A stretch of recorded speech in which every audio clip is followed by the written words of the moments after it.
Coming up on today's news, Kirklees bin collectors have announced a strike, criminal charges are falling, and Huddersfield Town's World Cup legend Ray Wilson has passed away.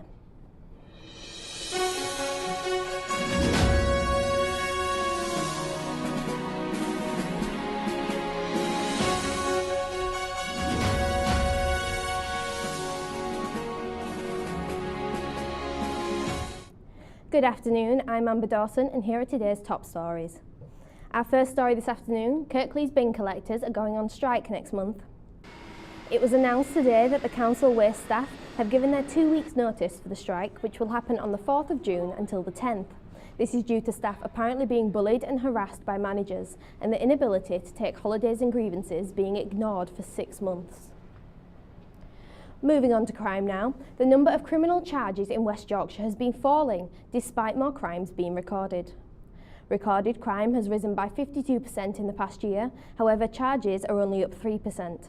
The Police Chief Constable for West Yorkshire, Dee Collins, has told the BBC that she realises they are letting some people in the community down. Sticking with crime, Huddersfield actress Lena Headey is patron for the Pennine Domestic Violence Group, which is a key provider of domestic abuse support in Kirklees. With crime appearing to be on the increase, there has never been a better time for these services to be available. The group have recently bought and renovated a home to help those suffering from domestic violence. This also comes as the UK Government's Global Challenges Research Council have put £4.3 million into a project called None in 3. Professors at Huddersfield University are involved in the campaign, which aims to produce a computer game to help young people make behavioural changes towards abuse and violence. American professor Matt DeLisi, who specialises in psychopathy and will be involved in the project, flew to the university a few weeks ago to explain what his work involves. Sure, so we met sort of online, so to speak, and we have similar research interests in more severe types of offenders, criminal offenders, and those who have psychopathic personality. And so I've worked with Dr. Budusik on a few papers and also the None in 3 program that's starting here. And most of my research has been on more severe pathological criminal offenders. And so the lecture on tomorrow will be sort of psychopathy as a unified theory of crime. This week marks the start of an important act of worship for Muslims all over the world. Our reporter Majid Mia has produced a video diary to give us an insight into the build-up to the tradition. Right, it's Tuesday the 15th of May and it's about 9 p.m. in the evening. As you can see, I'm in mosque here, so I got my mosque hat. It is called a thobe, it's called a jubba as well. So it's a long dress that we have to wear to mosque. Right now I'm getting ready for the evening prayers, so let's head down to the mosque and we'll see what happens. What is the month of Ramadan? What is it about? It's really about, your pure submission to God. And it is a spiritual moment for us Muslims. It happens once a year, 30 days. And recently the time goes up, so it's 19 hours every year. We cannot eat or drink. During that time of not eating and drinking, we have to pray. We have to pray, we have to read the Quran, and we have to go to mosque. So I just arrived at the mosque, the Al-Hidayah Mosque in Keighley. This right here. And I'm just about to walk into the mosque. I'm here for the evening prayer. So the Imam, he's reading from the Holy Quran during the prayer. That's what we have to do.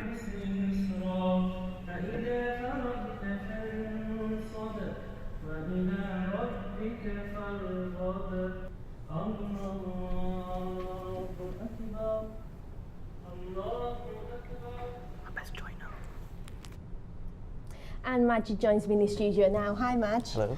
So from tonight, you won't be able to eat between early hours of the morning and sunset of the night.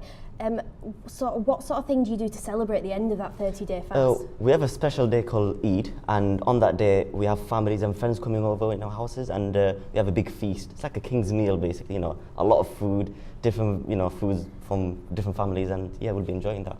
So how about, apart from fasting, you mentioned in the video you go to mosque. What sort of things do you do to celebrate during the next month?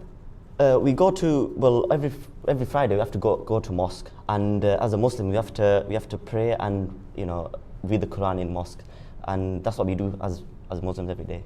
Thank you, Maj. That was a fantastic insight. Thank you. And so If you want to see his full video, you can head to our website. The students at the University of Huddersfield had a very special visitor this week, the Duchess of York.